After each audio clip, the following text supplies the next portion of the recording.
Good morning, student. Welcome again, Sri Rama Bharati online classes. Myself Krishna Kumar. So let's start our topic, बच्चे. As you know, हम previous class में कक्षा 9वीं में विराम चिन्ह कर रहे थे हमने previous class में विराम चिन्ह को किया था, ठीक है. विराम चिन्ह को हम कर रहे थे. तो मैंने अब तक विराम चिन्ह में आप लोगों को विराम चिन्ह की डेफिनेशन, विराम चिन्ह की इंपॉर्टेंस को आप लोगों को बताया था कि विराम चिन्ह की सेंटेंस के अंदर क्या इंपॉर्टेंस होती है. अगर विराम चिन्ह एक शब्द आगे या पीछे हो जाता है तो उसका क्या प्रभाव सेंटेंस के ऊपर पड़ता है. एक ही सेंटेंस को अलग अलग विराम चिन्ह के अंदर जब हम पढ़ते हैं, मीन्स अलग अलग विराम चिन्ह का प्रयोग करके जब हम उसको पढ़ते हैं तो वहां पर क्या असर पड़ता है ये भी हमने देखा था. और हमने आपको 13 अलग अलग प्रकार के विराम चिन्ह के नाम मैंने आपको बताए थे. आज की कक्षा में हम 1 बाय 1 करके एक एक विराम चिन्ह को एक्सप्लेन करेंगे. ये भी देखेंगे कि उस विराम चिन्ह की डेफिनेशन क्या बनती है, उस विराम चिन्ह की पहचान क्या बनती है. इसके साथ साथ हम ये भी देखेंगे कि उस विराम चिन्ह का संकेत क्या है, विराम चिन्ह किस रूप में प्रयोग किया जाएगा, ये हम देखेंगे आज की क्लास में. ठीक है. तो सबसे पहला विराम चिन्ह हम लेकर चलते हैं. सबसे पहला विराम चिन्ह है पूर्ण विराम. पूर्ण मीन्स पूरा, पूर्ण मीन्स पूरा, विराम मीन्स रुकना, पूरी तरीके से रुक जाना, पूर्णतः रुक जाना. ठीक है ना. जैसे जब भी हम किसी सेंटेंस को पूरा लिख देते हैं तो उसके बाद हमें क्या करना होता है, पूर्ण विराम हो जाता है. मान लो जब किसी से मैंने अपनी बात को ही खत्म कर दिया तो उसके बाद मेरा पूरा रुकना है ही है. तो जब मैं पूरा रुकूंगा तो वहां पर मैं किस विराम चिन्ह का प्रयोग करूंगा, पूर्ण विराम का मैं प्रयोग करूंगा. इसका चिन्ह है खड़ी पाई. इसको हिंदी में खड़ी पाई बोल देते हैं. इस विराम चिन्ह का मैं प्रयोग करूंगा कब, जब मैं अपनी बात को पूर्ण कह देता हूं. जब भी कोई सेंटेंस जैसे खत्म हो जाता है, जैसे वह बाजार गया, ये सेंटेंस है. इसके बाद मैंने अपनी बात को खत्म कर दिया क्योंकि कर्ता को अपने वाक्य में जो क्रिया करनी थी, जो उसको काम करना था, वो उसने खत्म कर दिया. उसका काम खत्म हो गया. काम खत्म हो गया तो हम क्या लगा सकते हैं, पीछे पूर्ण विराम का हम प्रयोग कर सकते हैं जब काम पूर्णतः क्या हो जाए, खत्म हो जाए. कुछ वाक्य ऐसे होते हैं जैसे जो प्रश्न चिन्ह के वाक्य होते हैं, जो प्रश्न चिन्ह के वाक्य होते हैं, अगर मैं इन वाक्यों को छोड़ दूं, या फिर कभी कभार क्या होता है कि विस्मयादि बोधक में कई प्रकार पूरे सेंटेंस के पीछे, जैसे वह अध्यापक है, ये. तो यहां पर क्या हुआ कि पूरे सेंटेंस के पीछे जब पूरे के पूरे वाक्य को विस्मय वाला, हैरानी वाला बनाना हो तो वहां पर क्या किया जाएगा, पूरे वाक्य के पीछे ही विस्मयादि बोधक चिन्ह का क्या किया जाएगा, प्रयोग किया जाएगा. ठीक है ना. तो ऐसे वाक्यों को मैं छोड़ दूं और प्रश्न चिन्ह वाले वाक्यों को मैं छोड़ दूं जिनके पीछे प्रश्न चिन्ह साइन लगा हुआ होता है. इस वाक्य को अगर मैं छोड़ दूं तो बाकी सभी वाक्यों के पीछे किसका प्रयोग किया जाता है, पूर्ण विराम का प्रयोग किया जाता है. इसका प्रयोग आपको अच्छे से करने आता है. जैसे इंग्लिश में हर सेंटेंस को खत्म करते ही फुल स्टॉप का प्रयोग किया जाता है, वैसे ही हिंदी में किसका प्रयोग किया जाता है, पूर्ण विराम का प्रयोग किया जाता है. किन सेंटेंसेस को छोड़ के, जिस सेंटेंस में प्रश्न चिन्ह लगा हुआ हो या पूरा का पूरा वाक्य क्या हो, विस्मयादि बोधक हो, पूरे पूरे वाक्य में आश्चर्य, घृणा, शोक का भाव अगर प्रकट हो रहा है तो ऐसे वाक्यों को छोड़कर कोई भी वाक्य आप लिख लीजिए. वह पढ़ता है, सेंटेंस खत्म हो गया. सेंटेंस खत्म हो गया तो हम कौन से विराम चिन्ह का प्रयोग कर देंगे, पूर्ण विराम का, क्योंकि ना तो इसमें प्रश्न चिन्ह है, ना इसमें हैरानी या विस्मय है. ठीक है ना. तो इस तरीके से मैं इस वाक्य में किस विराम चिन्ह का प्रयोग करूंगा, पूर्ण विराम का. पूर्ण विराम से आप बहुत अच्छे से वाकिफ हो, इसलिए इसमें हम ज्यादा समय न लगाते हुए हम नेक्स्ट विराम चिन्ह की तरफ बढ़ते हैं. हमारा नेक्स्ट विराम चिन्ह है, मैंने उसके बाद विराम चिन्ह आपको बताया था, अपूर्ण विराम. अपूर्ण विराम, अपूर्ण विराम का चिन्ह है जिसको आप हिंदी में विसर्ग बोल देते हो, जिसको आप हिंदी में विसर्ग बोल देते हो, वो किसका साइन है, अपूर्ण विराम का है. देखिए अपूर्ण विराम का प्रयोग कब किया जाता है, पहले तो आप इसको बात से समझने की कोशिश कीजिए, उसके बाद हम इसको एग्जाम्पल से समझने की कोशिश करेंगे।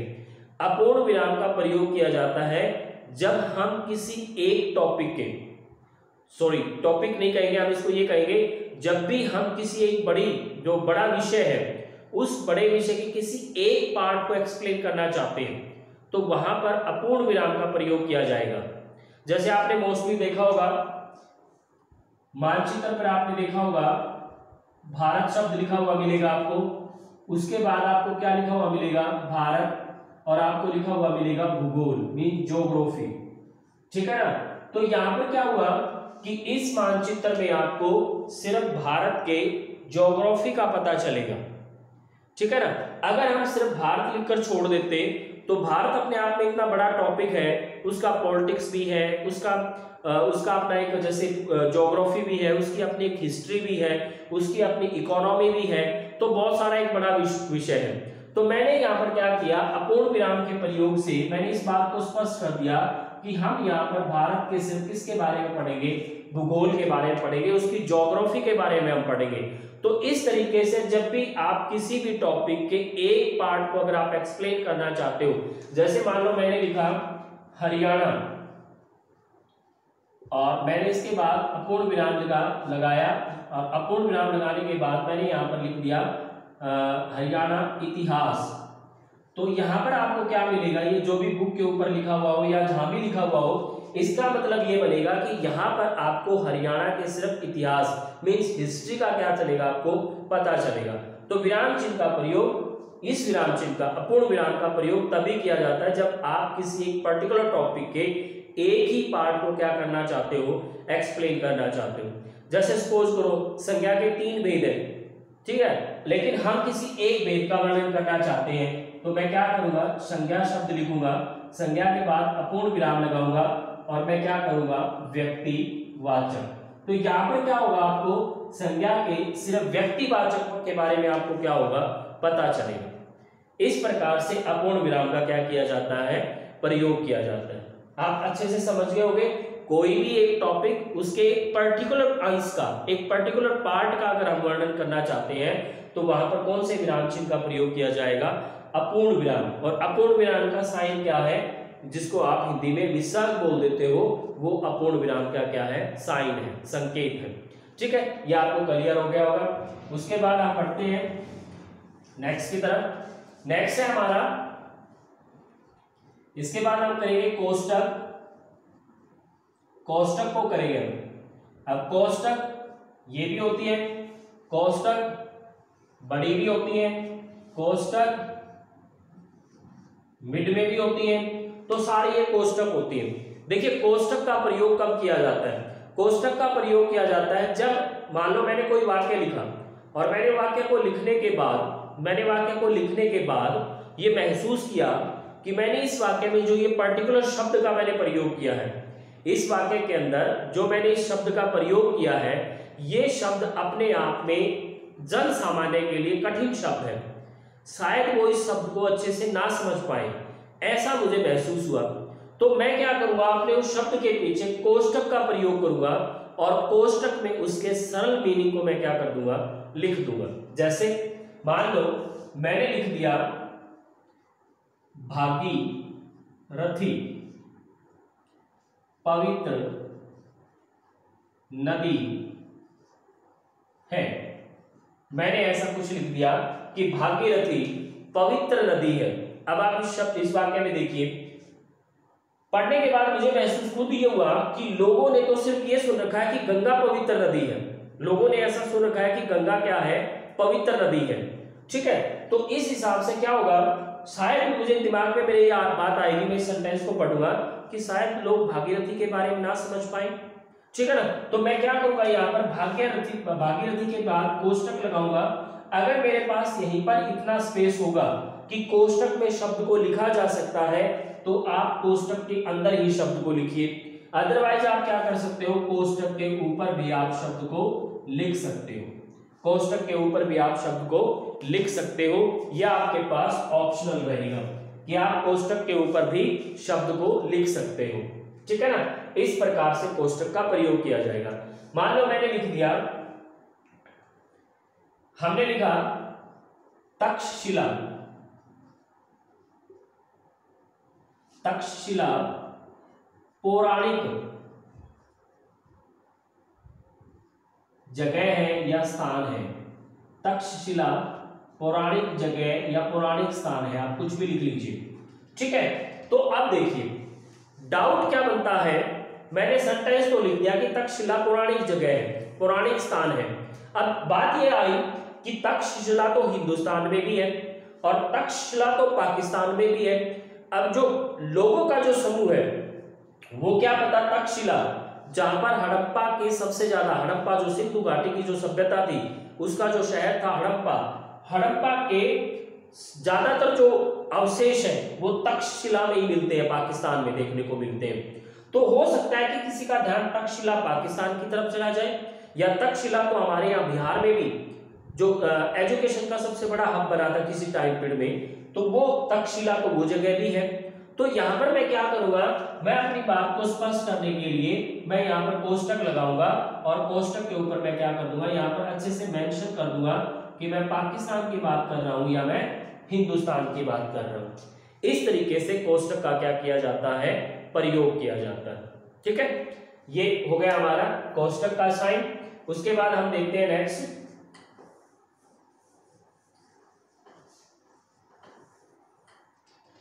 एक साइन हमने किया था अवतारक चिन्ह, हमने अवतारक चिन्ह को किया था। अब देखिए अवतारक का साइन क्या है, अवतारक का जो साइन है वो है कुछ इस प्रकार का, अवतारक का साइन है।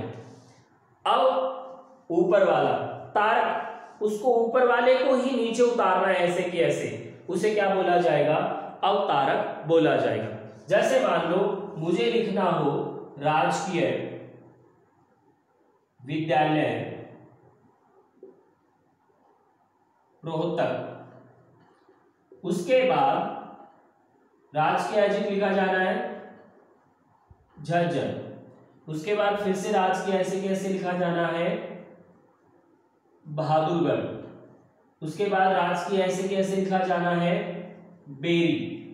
तो अब आप ये देखिए कि सिर्फ एक जो स्थान का नाम है वो बदल रहा है, बाकी जो राजकीय विद्यालय शब्द बार बार मुझे ऐसे के ऐसे लिखने हैं। तो यहाँ पर समय की बचत के लिए कौन से विराम चिन्ह का प्रयोग कर लिया जाएगा, अवतारक चिन्ह का यहाँ पर प्रयोग कर लिया जाएगा, ठीक है ना। तो आज हमने 4 विराम चिन्ह किए। पूर्ण विराम, पूर्ण विराम जब कोई भी वाक्य खत्म हो जाता है, जब मेरी बात पूरी हो जाती है, जब कर्ता का काम पूरा हो जाता है, तो वाक्य के अंत में किसका प्रयोग किया जाएगा, पूर्ण विराम का प्रयोग किया जाएगा। किन सेंटेंसेस को छोड़कर, जिनमें प्रश्न का चिन्ह जो प्रश्नवाचक है या जिस पूरे सेंटेंस को विस्मयादि बोधक बनाया हुआ हो, उन सेंटेंसेस को छोड़कर बाकी सब में पूर्ण विराम का प्रयोग होगा।